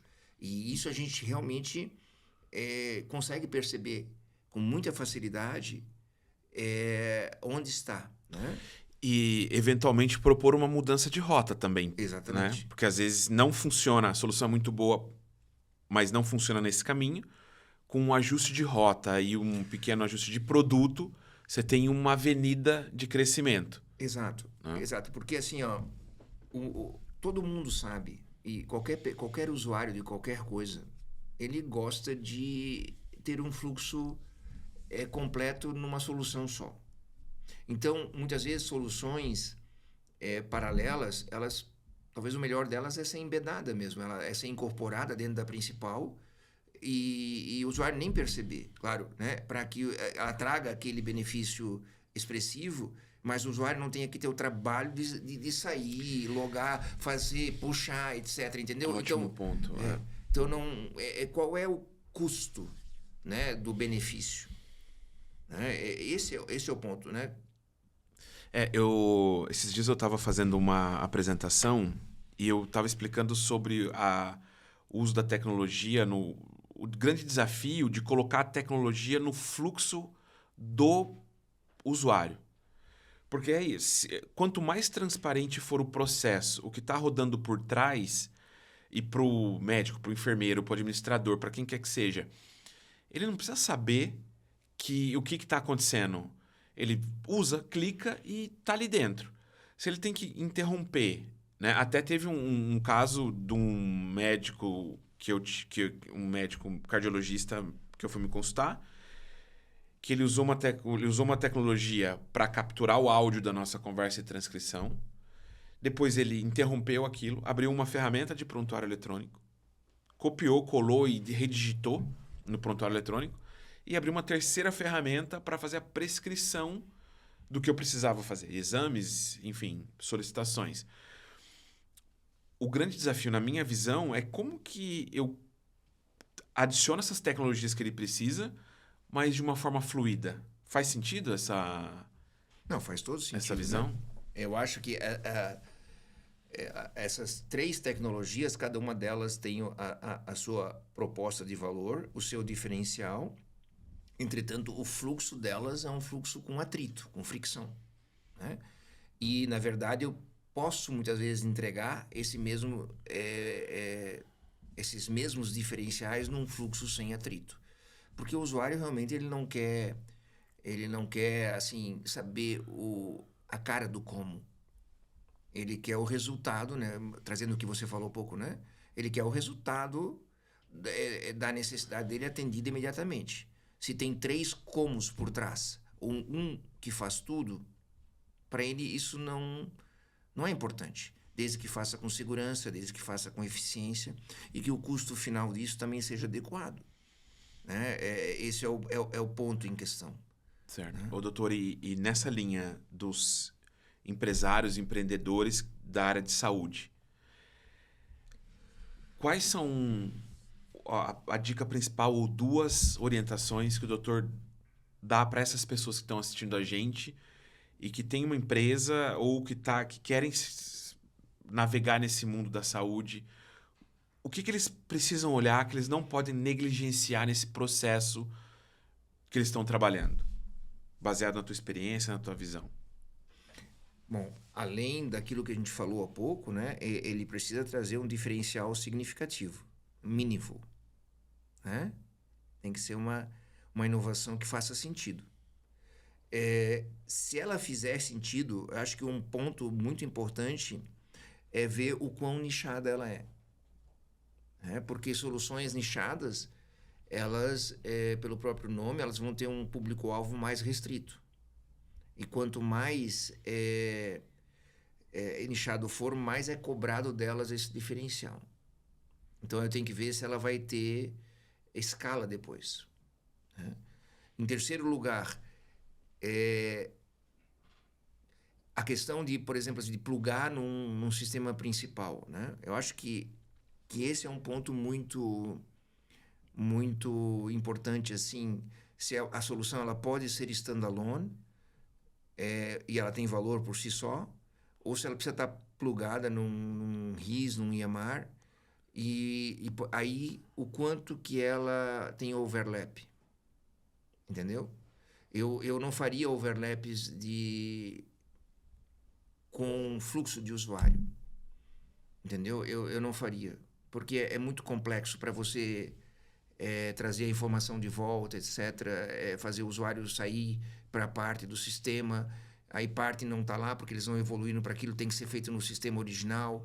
Então, eu preferia ficar meio com o algoritmo da diferença e fazer as coisas acontecerem no sistema principal.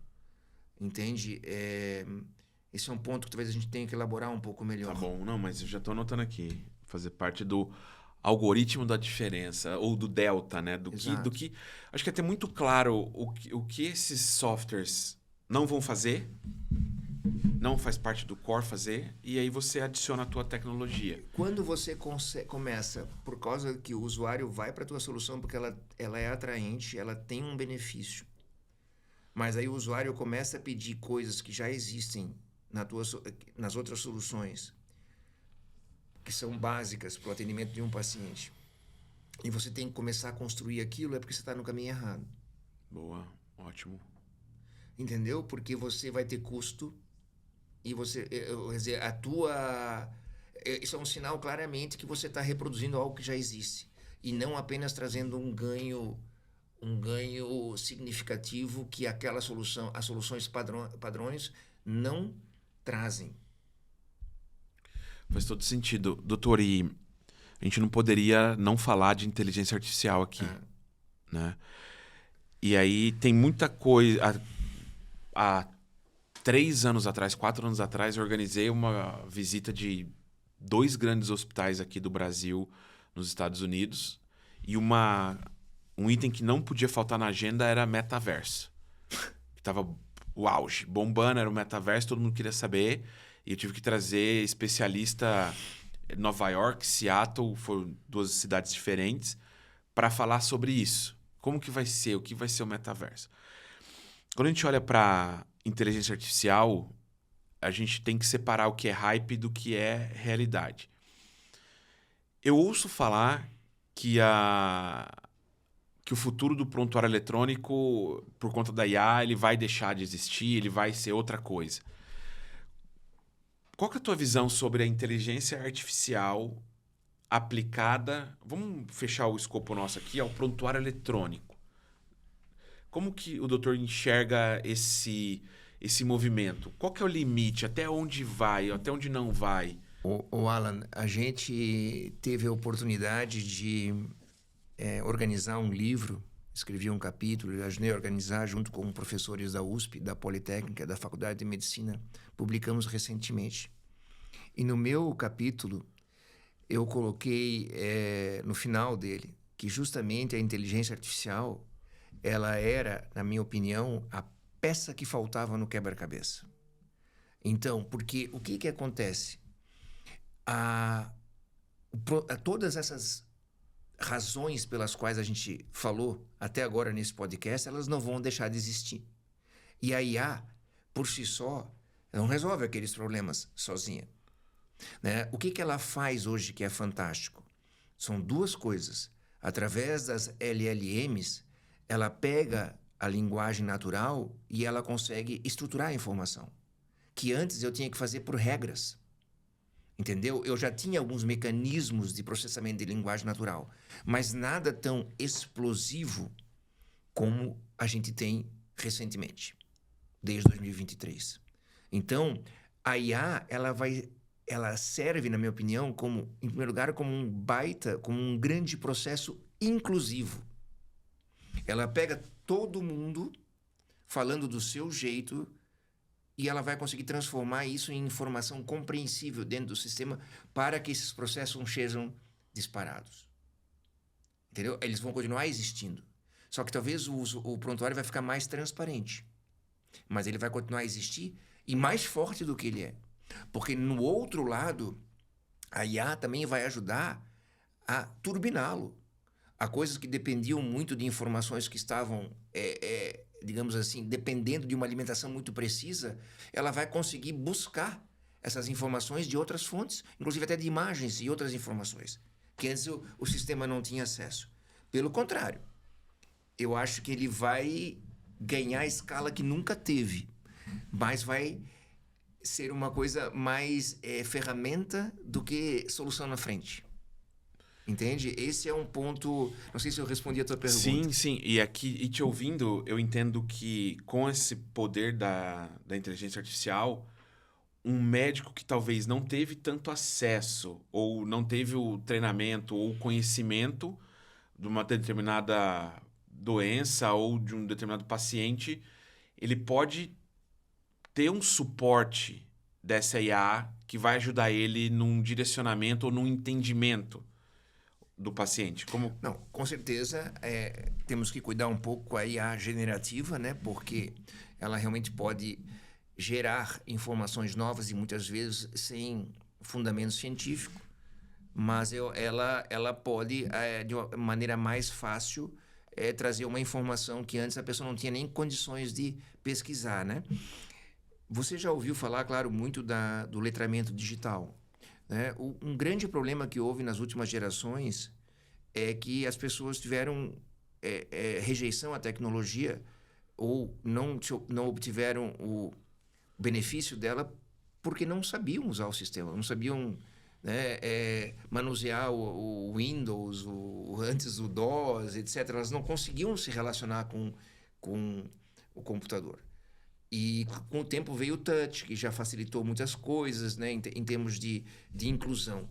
E eu acho que a IA, ela vem hoje, na minha opinião, como uma... Poxa, eu consigo realmente, de uma maneira mais simples, falar para um microfone e aquilo ia aparecer todas as informações numa tela. Eu consigo, por exemplo, transformar esse podcast aqui, daqui a pouco, num texto resumido. E por que não vou fazer isso com uma consulta? Eu vou fazer. E eu posso ler aquele texto resumido como num passe de mágica, eu não tive nenhum letramento para isso. Eu vou lá confirmar aquele texto ou vou... Então, assim, ele vai me acelerar aquilo que antes eu tinha que fazer de uma maneira... Qual é o clique? Qual é o campo? Qual é o módulo? Qual é a pasta? Qual é a configuração? Você entende? É um processo de uma transformação inclusiva absurda. E é ali que eu acho que é o pulo do gato. As pessoas estão misturando um pouco, na minha opinião... A mágica, a IA vai ajudar na mágica, mas por trás vai ter o truque estruturadinho ali, bonitinho, entende? Que sempre existiu e, na minha opinião, pela primeira vez, utilizado na sua plenitude. E a gente vê muita empresa séria construindo ferramentas, utilizando IA, com médicos validando, com médicos definindo protocolos, soluções configuráveis que a instituição pode treinar a IA com os seus protocolos e que ajuda o médico a potencializar o uso e tomar decisão baseada no protocolo da instituição. E não é simplesmente ligar uma IA, falar e pedir a orientação. Então, eu tenho estado próximo de empresas que têm feito trabalhos fantásticos com treinamento. Então, esse é um mundo incrível. Incrível. Eu acho que a tecnologia e a IA, elas têm um poder transformacional na área da saúde muito maior do que em outras indústrias, né? Mas na área da saúde tem algumas situações que implicam no resultado prático disso. Uma é o custo, porque as instituições têm que pagar por essas tecnologias novas, né, no dia a dia da operação. E também as empresas que constroem as soluções, elas têm um custo muito maior do que nas outras áreas, porque elas têm que provar que a solução delas é segura. Que em outras áreas isso não é necessário. Então, a medicina assim tem essa complexidade adicional. É óbvio que, como a gente falou lá do report nos Estados Unidos, que ainda continua sendo um problema alto, né, de estudos publicados em 2016 ainda confirmaram isso, etc., pela natureza da própria atividade. Mas tem que lembrar que, sim, é um dos lugares que mais tem oportunidade, mas, sim, atrás daquele cenário do uso da ferramenta tem um ser humano, cuja vida dele não pode ser posta em nenhum risco, né? Se a gente for olhar o primeiro princípio da bioética, está inclusive no juramento de Hipócrates, né? Quando ele fala que qualquer coisa para um médico no seu treinamento primeiro, não faça mal. Né? Primo non nocere. Então toda a solução na área da saúde, ela tem que ter esta visão, né? E para eu ter certeza que ela traz muito mais benefício do que risco, porque é assim que funciona na medicina, eu tenho que estudar, investir, desenvolver, provar, testar. Né? Então, esse é um desafio que também a gente leva em consideração, porque nós trabalhamos no mundo regulado, né? E quem desenvolve a ferramenta no começo, a regulação não está no dia zero. Né? Isso vem e isso dá liberdade para inovar, o que é fantástico, mas ao mesmo tempo, se eu não tiver claramente uma resposta, isso respondendo aquela outra pergunta, como vai ser esse encontro no fim, né? É melhor eu talvez mudar a rota, não começar, ou ir rapidamente para lá para chegar primeiro, porque também tem esse outro problema, né? Isso é uma corrida. Exato. Que dificilmente tem um player correndo sozinho. É isso. Bom, doutor, a gente está chegando, já caminhando pro final. A gente vai ter que continuar, a gente vai ter que marcar outro, porque a gente tem muito assunto. Eu quero falar do Vasco. Vamos falar de vários assuntos, vinho, que o doutor... A gente tem uma passagem muito bacana conhecendo um pouco, né, a história do vinho, os vinhos, então a gente vai abrir um outro capítulo para isso. Mas como mensagem final aqui, eu anotei várias coisas aqui muito boas, mas eu tenho o ponto final. Tem o livro do doutor para a gente colocar Sim. aqui. Olha só, vai ter gente que vai falar que não é verdade, tá? Mas eu fui o primeiro a ter esse livro assinado. É verdade, com a dedicatória. Com a dedicatória. Então, assim, tem a lenda que fala, eu consegui a primeira, mas teve uma briga por quem ia ter esse primeiro livro assinado. Conta rapidamente pra gente o que é esse livro e como que ele surgiu e, enfim, rapidinho aqui pra gente. Então, o livro é uma iniciativa da Poli e da Faculdade de Medicina da USP. A Poli já havia feito com outras áreas, por exemplo, do Agro 4.0, de trazer pessoas com experiência em tecnologia aplicada na área da saúde nas suas diferentes dimensões e domínios, né? Eu trouxe, por exemplo, a parte de tecnologia da informação, essa parte dos sistemas que a gente comentou. Houve pessoas que trouxeram a parte de robótica, outros equipamentos, de genética, de farmacologia, por exemplo, de Big Data, de Cloud, de Analytics, etc. Então, a ideia era compilar num livro diversas experiências, diversas teses, inclusive, que foram feitas para ter um ponto de referência para quem quisesse conhecer um pouco da saúde 4.0. E, nesse meio tempo, começou a ficar popular o conceito também do 5.0, né? Da Revolução 5.0, mas, enfim, a gente colocou isso, inclusive, no título, até que o livro fosse publicado, que é toda a Revolução 4.0, mas com quem mais importa estando no centro, que é o ser humano. Muito bom. Bom, eu já tenho o meu, estou lendo, muito bom, e recomendo para quem quiser e quer conhecer mais sobre esses assuntos que o Dr. Hertel comentou. Doutor, parte final. Aqui o Mark Zuckerberg vai fazer com que a sua mensagem chegue para todos os habitantes do planeta Terra. Ele consegue. Ele consegue. Qual que seria a sua mensagem? Olha para a câmera e dá a sua mensagem para o mundo. Qual é a mensagem do Hertel, Dr. Hertel, para o mundo? Pode pensar. Essa pergunta não foi ensaiada, né? Aliás, nada aqui foi ensaiado. Mas eu acho que eu posso trazer várias pedaços de mensagem ou mensagens assim diferentes, né? Em primeiro lugar, que as pessoas foquem nos problemas que elas querem resolver, né? E nunca na solução que elas querem entregar. Porque muitas vezes a solução não é aderente ao problema. Às vezes o que você está discutindo é um sintoma e não um problema. Então, gaste a maioria do tempo discutindo o problema e vê se, então, entendendo bem o problema, você consegue gerar uma solução que tenha valor, que faça sentido e que tenha a sua diferença.